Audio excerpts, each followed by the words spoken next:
Hello, I'm Chrissy Seaton.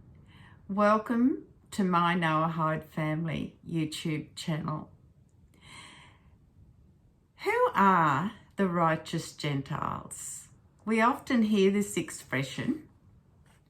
So what is a righteous Gentile? How do we become a righteous Gentile? Well, let's go back a little bit in time.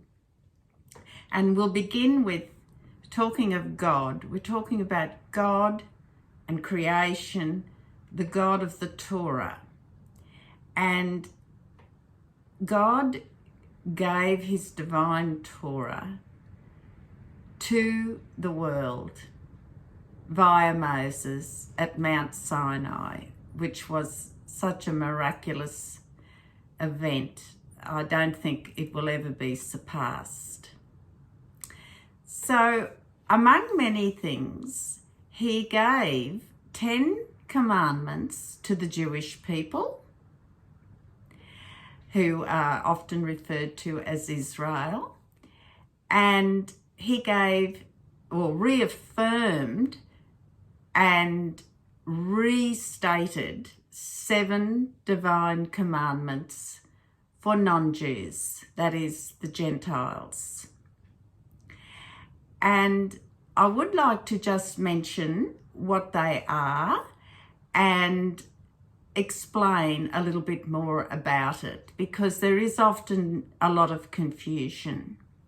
Now, bear in mind that these 7 divine commandments, 6 of which were given before the flood, and the 7th commandment was given to Noah following the flood. And I have videos I've previously done that explain this in detail.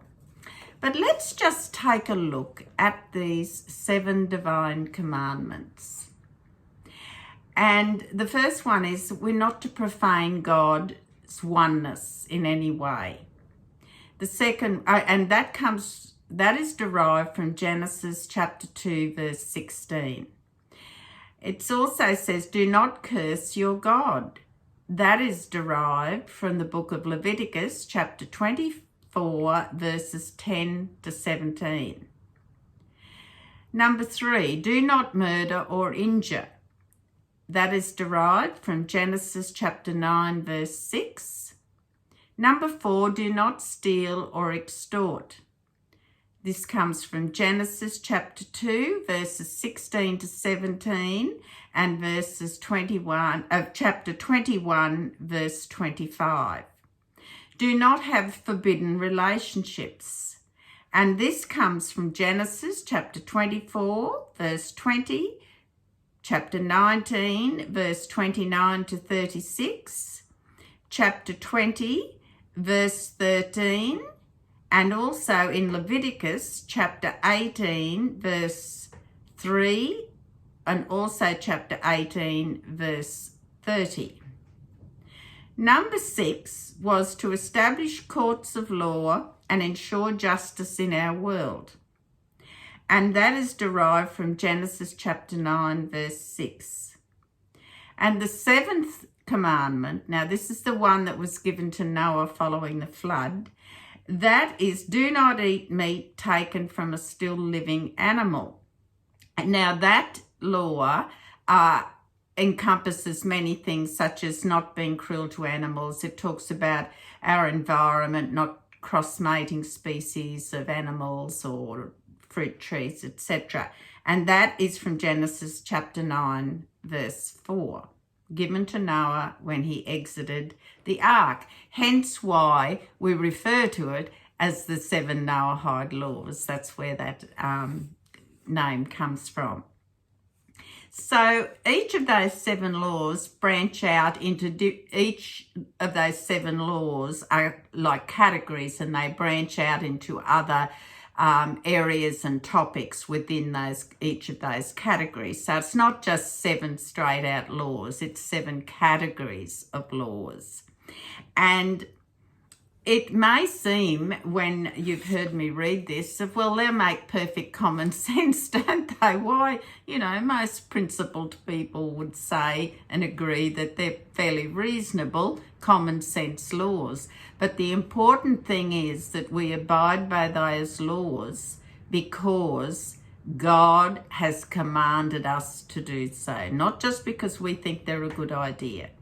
They are God's 7 divine commandments given to all mankind.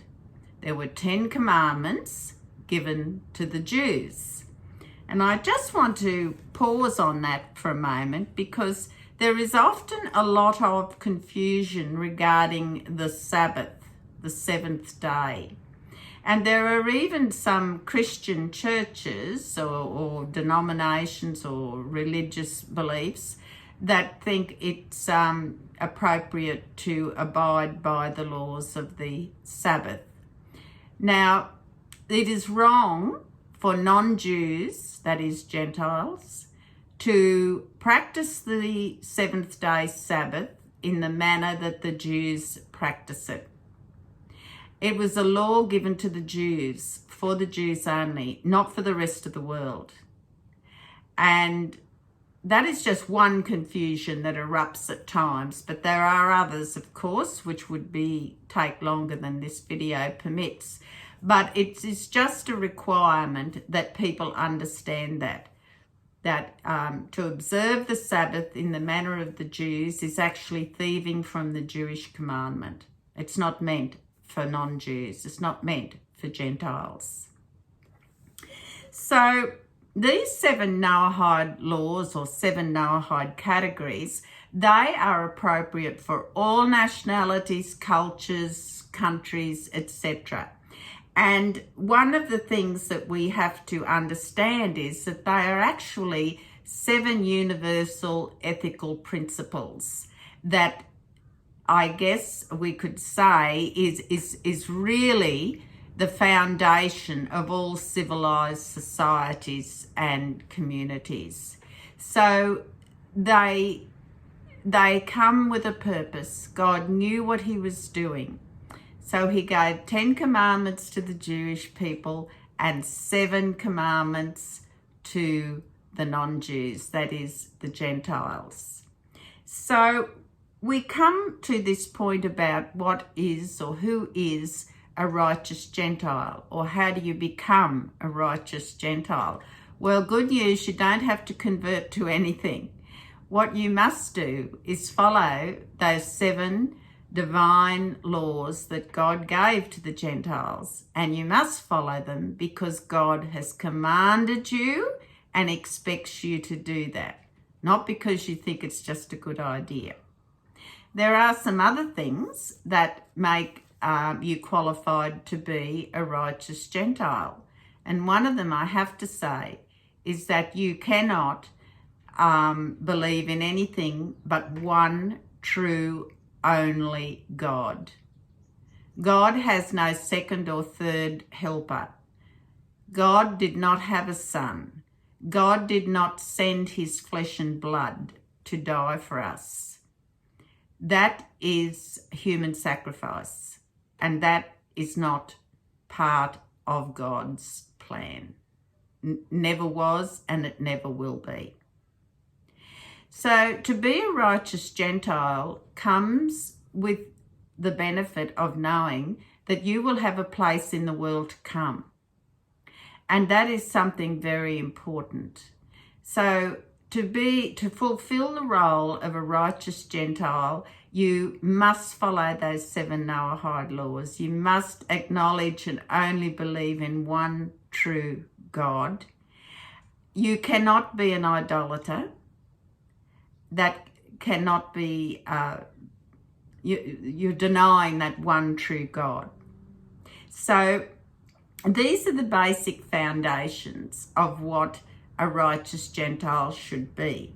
Now, if you would like more information about these 7 Noahide laws, if you go to my website, which is www.mynoahidefamily.com, there is actually a list there with the details of all the biblical references to the Noahide Laws, and please avail yourself of that information. If you would like a little pamphlet about it that has some more information, you can contact me through my email address on the website, and I'm happy to send you out some pamphlets you can distribute that have some contact details and a little bit more information than I've read to you this morning.